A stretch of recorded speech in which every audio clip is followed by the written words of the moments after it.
Welcome back, guys. Episode 14 of the Blakamoto and Oscar show. Apologies for us not having an episode last week. We had two attempts. The first attempt, Oscar will tell you what happened, I was if too he drunk can to read it remember. anyway. I was too drunk. We logged on. I tried to talk about it, and then after about 30 seconds, you went, "I think we should do this another time." Oh my god. I was surprised at how you still tried to push through and give your analysis and your reaction and everything. And then the second time, I fucked up. It was just filled with technical difficulties. I could barely even see myself. Yes. How black do I look on your screen? How bad is my lighting? Because I can't even see my eyes. Because look, my eyes are open, but they look closed. Nah, fuck it. I'm black. I don't give a fuck. Ah, we did it at the same time! At the same time! But yeah, but we back with breaking news. Yeah, well, news we're re-breaking. Yeah, so we don't have to break down a card this week, and we don't have to talk about the card last week, but we do have new fights and stuff to talk about. First of all, I want to ask you a question. Since Dana White held this big, special announcement thing to announce the fights, is that because Israel was annoyed at him one time and saying, you need to put a bit more effort into it? Because it just seemed like a lot to announce a couple of fights. They haven't really done that before. Yeah, I don't hate it. I don't hate it, but it was a bit weird to me. I was thinking, when was the last time that he did like a post like that and did a special announcement or whatnot? Yeah, not what I can remember for a long time. Look, I mean, the announcement of the first fight was on Sports Center, and it doesn't get any bigger than Sports Center. I don't know. Maybe I think what happened was they had just gotten the agreement on both sides. They had put the card together, and he was just like, "Fuck it," like, you know what I mean? I heard that Alex really wanted 205. Alex was like, "Oh, we're going to try and push for the Jamal Hill because Izzy's kind of, still recovering and stuff." I really don't think they want to do that weight cut again. Yeah, is what I heard. Yeah, I also heard they were really gunning for May. Really? Yeah, I bet he's heavy. I bet he's heavy right now. Yeah, he's been celebrating. He's been eating Christmas food and whatnot. Yeah, because they wanted him to do 185 in January, and they told him in December, and he was like, "No chance." Oh yeah, no chance. Yeah. So I bet. Because what, he took him 3 attempts to make it the first time? No, the first time he made it, but he came in at with 1 minute to go, and everyone thought he was going to miss weight, but he actually made weight. I don't think he needed 2 attempts. I think he made weight. I mean, not attempts, but people saw him going down to check his weight a couple times. Maybe. Yeah. And I mean, I know that he was the last person by a minute, and I know that everyone was saying it's touch and go.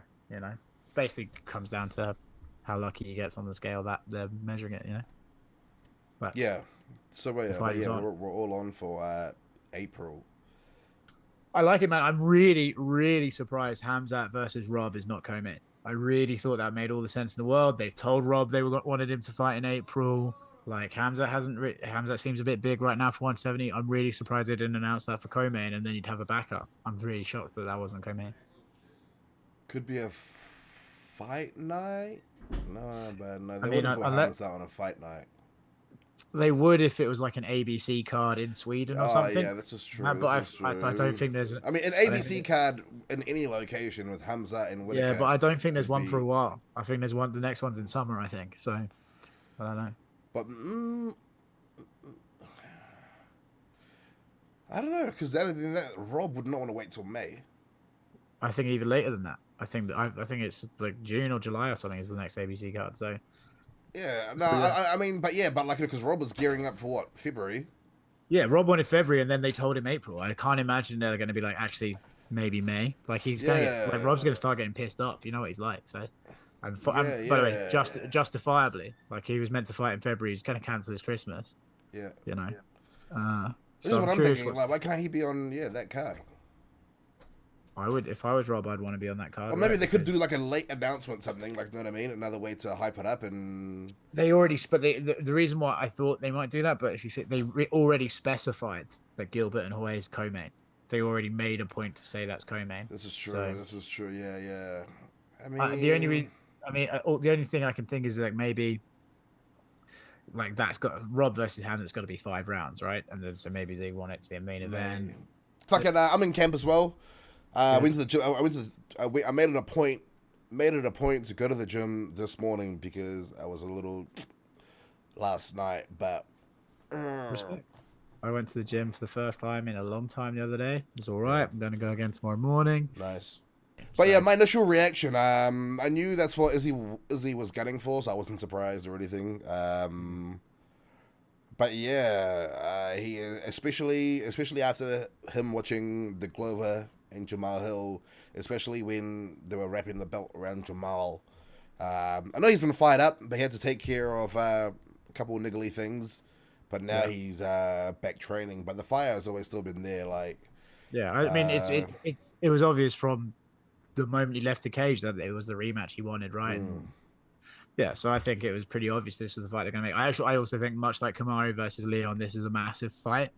So it made sense for the UFC to do it. And also, I think, some people shit on instant rematches, but if you're going to give it to anyone, probably Kamaru and Izzy absolutely warrant an immediate rematch. 100%. 100%. I don't even think anyone would disagree with that, really.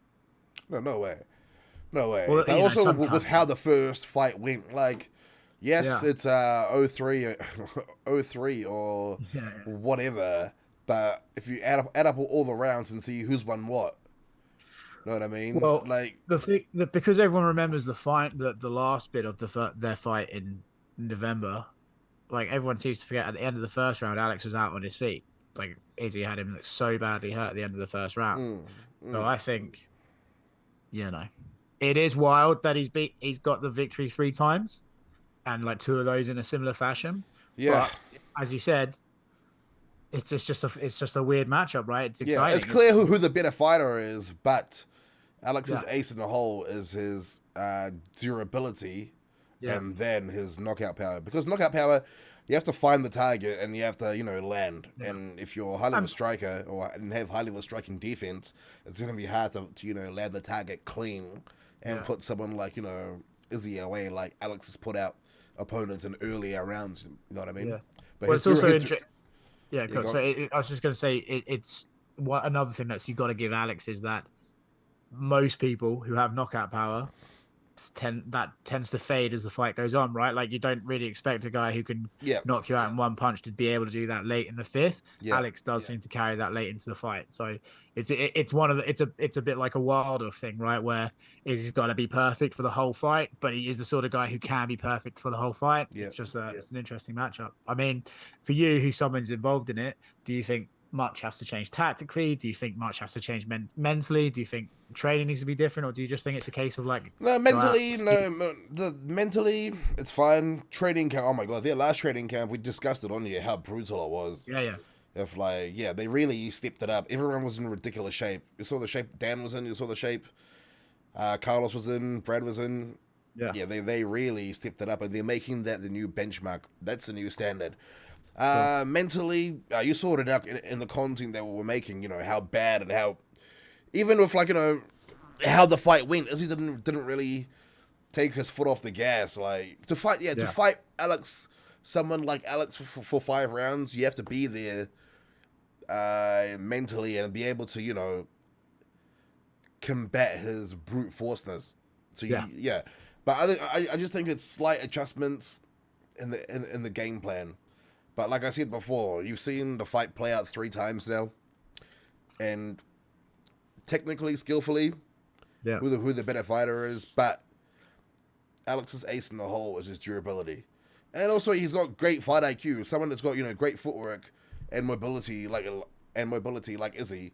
You take out the legs, slow him down.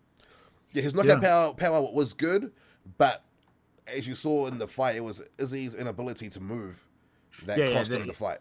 Yeah, it was, and Alex was able to hinder that movement, get him against the cage, and sort of Izzy actually did well, I thought, to be against the cage, unable to move and still avoid the shots for the significant part of the time they were there. It's cool, man. But that's great fight on their part, you know what I mean? Yeah. So, it does, so there's been some criticism of the UFC, not being able to build stars and shit like that, which is always that criticism always comes and goes. But I think the first quarter of this year, from now until May, pay-per-views are pretty solid. Like you got Alex Islam, Usman Leon, John Cyril. What do you mean, now, like the UFC's inability to build stars? but you know what I mean? It's always like I'm talking like casually. My friends are always like, "Oh man, like I feel like there's no big fights in the UFC at the moment, or I feel like the UFC's in a bit of a rut at the moment." And I even last year I thought like some pay-per-views were good, but then some were like not so good. You know what I mean? It wasn't like wasn't more than like 3 massive fights last year. I feel like this year I feel like by the time we get to May we'll already had 3 or 4. You know, like it just feels like last year was a setup to this year. It's sort of half-half, like, you know what I mean? Like, the one thing the UFC does have is a great marketing machine and putting people in front of a whole bunch of eyes. But then it's also up to, you know, the fighter and the team to capitalize. Yeah. You know, when it's your fight week and when, you know, you're in articles and the build-up is coming, you need to be doing something to convert those eyes that are on you. Like, people, like you know, for example, you know, Colby, yes, unfortunately, he had to do the whole gimmick to sort of, you know, get momentum behind him or, you know, something. But you have to do something. You can't be too bland. You know what I mean? Yeah, I mean, at this stage of the sport, you know, if you get a fighter who says, I'll fight whoever they put in front of me, it's just immediately like, you know, like, you have to do better than that with the opportunity. Like when someone, it's been said 100 tries, but when someone gives you a microphone in the ring, you can't just like stumble bum your way through it. You got to make the most of that moment. That's the moment that most people are watching you. So also you have to show your personality. If you're in a pros fight press conference or someone's interviewing you or someone's interviewing you or something, like, don't just be giving the bland answers, the same old, like, you know what I mean? You gotta, show you your personality. You know, show your humor if you're funny, or show your authenticity if you're like, you know, a one of one like jury. You have to, you know, do something when the camera's on you, when the lights are on you, to convert people. Some people just like to give just a, you know, you've interviewed a bunch of people when it's like bland. There's nothing there. Yeah. I have. Yeah. Yeah. So it's a half and half. You were going to say like, oh, sometimes half and half, a bit like us. You know, I was just looking at our screen and I was like, huh. But you know, some people are boring.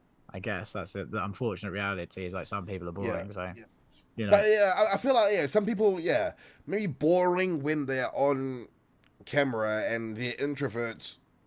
When, you know, someone's filming them or they're being interviewed, but you sort of have to go outside your shell and build your fan base and connect with people and so on.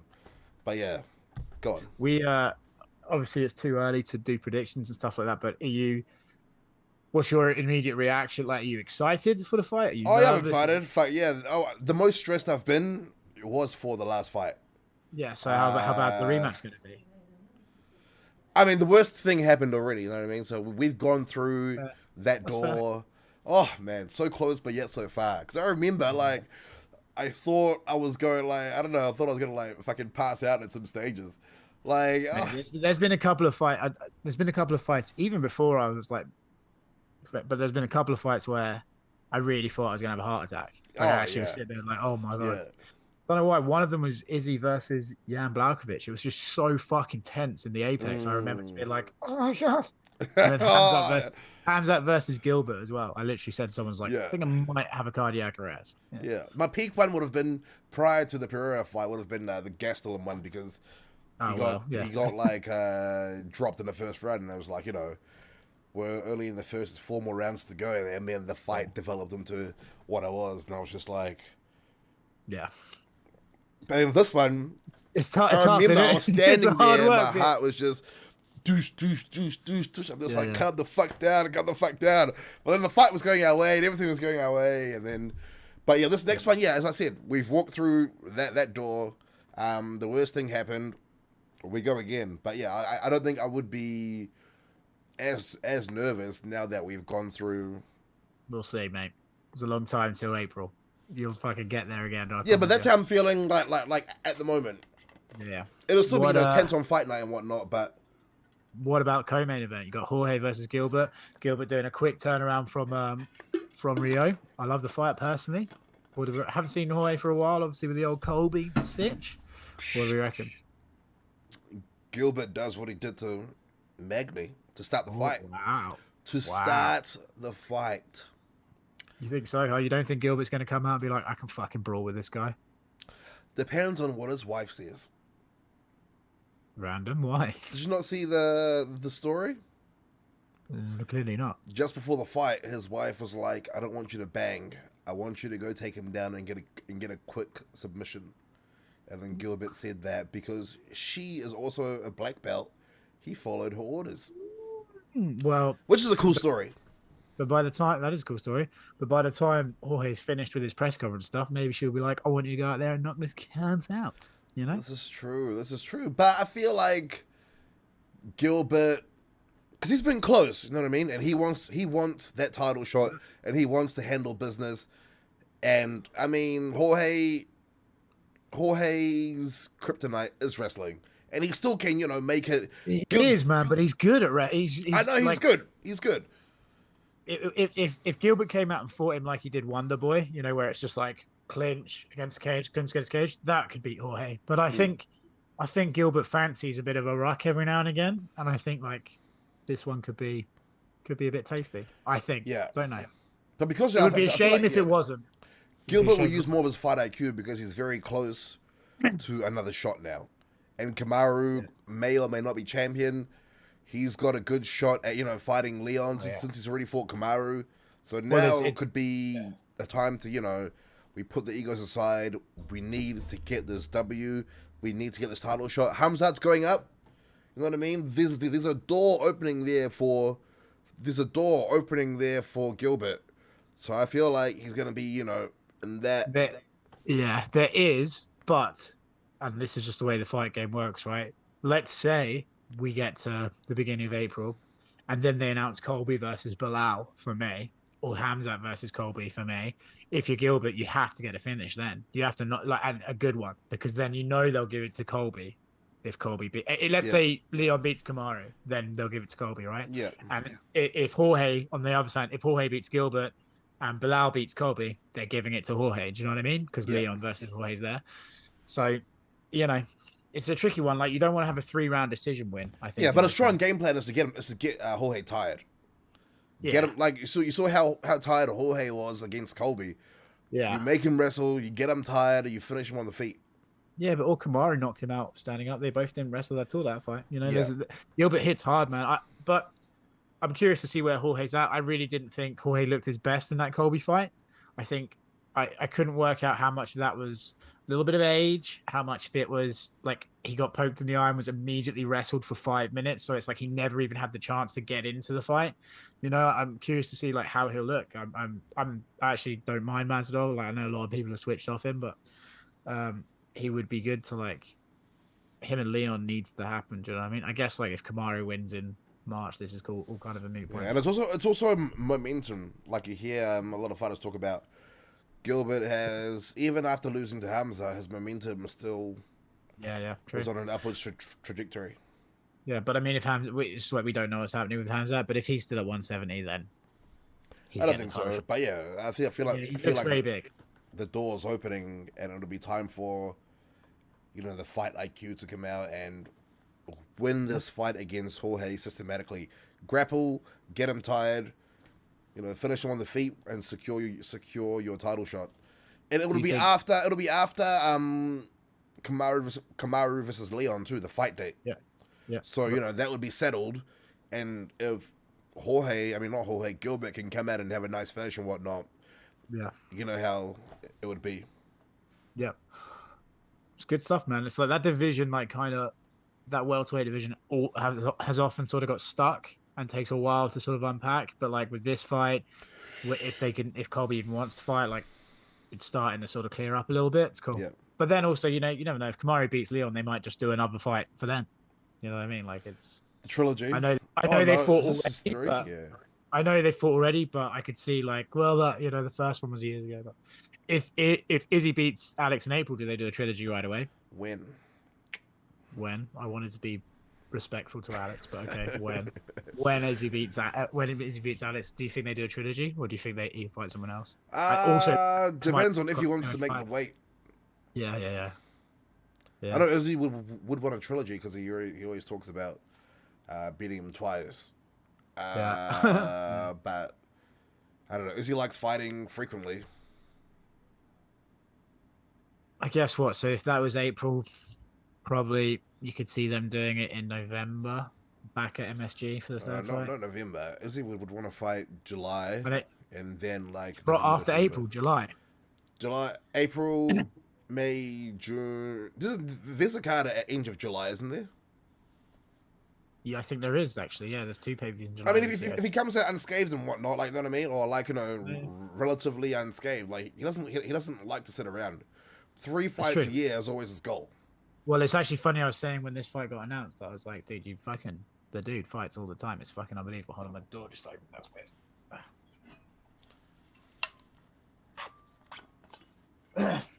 was weird. When they announced the fight, I was saying to someone, I was like, dude, you got to give him credit. Like, very, very few champions fight 3 times a year, and he does it all the time against top tier opponents. It's awesome. Like, that's why I think it's kind of like annoying that the UFC's. I don't know what's happening with Khamzat, and not to keep mentioning him, but it's like, just have him fight. It doesn't matter if they're top tier opponents. Just like keep him out there, build this guy's star. But that's relevant. Yeah, because he does come out unscathed. I don't know what the issue is there. Yeah, it's like, dude, like he beat Kevin Holland literally without taking a punch. Like, why didn't you just book him the next month? Or maybe they were trying for the Colby fight, and then I don't know. It gets rough up there. So what's next? Holland versus Ponzinibbio. That's right. Holland's fight versus Wonderboy. That was epic. Is that Holland's in April as well? Yeah, on that card. I'm pretty sure. Ooh, that's gonna be a fun press conference, eh? Kevin and your brother. I mean, I feel like it's not even. I don't know. I feel like. Well, Kevin. They're gonna talk. Yeah, they will, but they're going to talk shit. I mean, well, Holland already talked all his shit, and there's no. He's also at welterweight. He's at welterweight. Like, you know what I mean? Well, he's also at welterweight, so it's kind of irrelevant. But just an observation. Because Holland was talking shit at the Apex when Izzy was president. I remember. There. Yeah, but I look at it when I think of press conferences. I think, right, what clips can I get of people talking shit to each other that people will want to watch? And I think Kevin Holland. Yeah. It'll happen. So he's fighting. Is it Ponzinibbio? Yeah. Yeah. It is. Fun fight. Good fight. Yeah, I mean, kind of a 50-50 one, really. I mean, you'd say Ponzinibbio's got the better record, but Holland's got power. Like, could be fun. This is true. Yeah, I guess he broke his hand against Wonderboy. That was an epic fight. What else is there? If it's crazy, isn't it crazy? By the way, Holland broke his hand in that fight and is still fighting before Wonderboy. He's another one who fights all the time. Fair play to him. Didn't Wonderboy break both hands? Can't remember. Probably. Yeah, that fight was crazy. Yeah. They both broke their hands. Here's a question: if Masvidal were to lose to Gilbert, do you do him versus Kevin Holland next? That could be a fun fight. Masvidal versus who? Holland. Yeah. Good fight. I don't know. The height and reach disadvantage for Masvidal. Yeah. I'm just giving you suggestions. Yeah, I'm kind of liking it. What else rounds out that card? I forget. There's one more. Oh, yeah. Raul Russo Rodriguez. Yes. And... Was that his last name? Or did I just be racist and make... No, it's Raul Rosas Jr. Rodriguez. Is Rob and Adrian on that card? Huh? Rob Font, yes. And Adrian Yannis, yes. They're in April? Yeah. Fuck, that's a banger as well. Love that fight. Love Adrian Yannis. We'll break it down the closer it gets. Fuck me, I'm like half we're still a little bit away, and you never know. But what a first quarter. Jesus Christ. Yeah, and we still got an Ultimate Fighter announcement to come. That could be good coaches. So yeah, your boss almost got killed. That was wild, wasn't it? Fucking hell. Bruh, do you know what made it so fucking awkward? It looked like a fucking hostage video. I will say this. I actually nearly DM'd Connor because he was like, here I am with Nick. Nick just drove into me. I was like, Nick looked nervous, bro. terrified. He was shaking. Oh, I couldn't even watch it all out. I was just like, this guy is fucking terrified. Yeah, when I saw, I was like, Nick looks nervous. Fuck I it, this is was like, like- fuck. But It's yeah, mate, definitely what not all good. Like, obviously, if Connor does end up on it, pretty much must see TV. And there's a group is of it guys. Tony? I Tony don't that know. I don't know. Tony put it out that he got offered it. Maybe Tony's just trying to get on it. You never know. okay, Tony's... let's assume that it's Tony. How I'm trying to think. I like Tony, but I'm trying to rate his trash talk. It's not on the same Tony's- level. No, it's not on the same level. But him and Connor arguing would be pretty captivating TV. I think that'd be great fun. I feel like Tony just Connor saying would mad tear him to shit. shreds. Yeah, Tony wouldn't even notice. Tony's fucking I wouldn't even notice. Tony's like all I remember is the Khabib Tony press conference where Tony was basically just saying random shit and getting Khabib so pissed off because he's like, "Why are you saying such weird shit?" It would be good. Yeah, you're right. You're and right. also, if you think about it, Tony has always brought up the fights like of his best ever achievement. He's always said like, "I'm a tough season winner." He's definitely the sort of person who would take coaching like super serious and want to be, great. I think it'd be great. I think it's a great little contrast. I do like it, but if you could put someone in there to go in with Connor, apart from Tony, who would it be? Who would you think would be the perfect match and that's available right now? I personally, if it's available in the UFC right now, Tony. I think you could also have good fun with Michael Chandler, because I bet that Michael would get on Connor's nerves after about 6 weeks. I think you know. Why? I think How? With like because I think with motivational speaking. I think Connor could just be like, "You're too happy, just chill." I think I don't know, but I think Tony could be good. I think Michael could be good. I think there's a lot of guys, that could be. Oh, Chandler. Tony, okay, Michael. We'll put 170 fighters in there as well. Yeah, I mean, like Jorge would be good. Yeah, Masvidal would be good, but would he be good? dude, even Gaethje would be good. Colby would be good. There's so many people that would play with Conor like amazingly, like loads. Colby would still be my number one.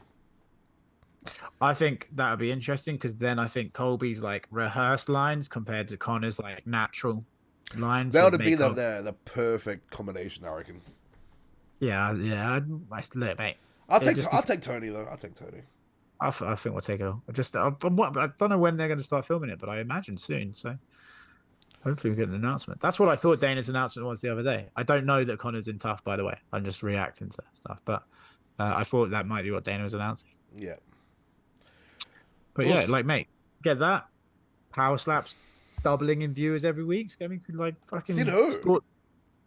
TBS released the ratings. Their ratings doubled on week 2. Really? Yeah. Shit. It's the Dan Hooker effect, man. He fucking loves it. He's promoting it every day. It's Instagram. Fucking every day. Nah, I feel like it's their videos going viral, but man, I guess... I did. I know that like everyone wants to shit on it. I did go take a little look, and one of their TikTok videos got 150 million views. Yeah. So, I can't believe they even let that on TikTok. Well, yeah, I know. I can't fucking fart on TikTok and they take my... I bet you they've got that fucking heating thing that they were talking about. What do you mean? TikTok, on the back end of TikTok, they can make videos go viral for like their celebrity and enterprise clients. They call it heating. Because we try and do like, the same way we post on Snapchat and stuff or YouTube Shorts. Yeah. We try and post on TikTok. There's zero violence allowed, or not. You can't even have blood. So I don't know how you fucking having someone unconscious or fucking throwing gang signs is allowed on fucking TikTok. Yeah. Like, are you kidding me? But yeah, it came out recently that they have this feature called heating, and that's how they do it for their celebrity and enterprise clients. Allegedly, you can get similar stuff to vote for you in awards. Yeah, but fucking, I think Dana is just like fucking, I don't know, big fuck you to everyone. Ariel's probably rolling in his fucking... He's not dead, David. Bad. Oh, okay. Sorry for a moment there. Did you watch this movie called You People? I tried to yesterday, but couldn't get into it. Honestly, I thought it was shit. I thought it was really mildly... I'm not a purse. It was mildly offensive. basically the moral of the story was white and black people can't be friends. It's fucking really weird. I might try and watch it again. Dude, watch it and tell me what you think. I thought it was like mad. But literally at the end of the movie, Jonah Hill and his mate are like, I guess white and black people can't be cool. And then she's like, that's true. Yeah, because I did try to get it, but I did try to watch it, but I don't know. I wasn't laughing. Maybe it's not very funny. Yeah. It had a couple of funny jokes, but it was just a bit like. I didn't even get to the part where Eddie Murphy showed up. I just watched the first. Eddie Murphy came in at like 20 minutes in, so you really didn't last long. Yeah, I wasn't feeling it. Hell no, my parents watch every episode. I'm just telling you that, like, I'm fucking. If your parents watch every episode, how have you got like? Can you sit and look them in the eyes after some of the things you've left in? You leave anything. You like talking about licking girls' assholes and fucking like and all that sort of stuff. How do you leave that in and then look your mum in the eye? Shake. Nah, they know I'm a comedian. They know I'm a comedian.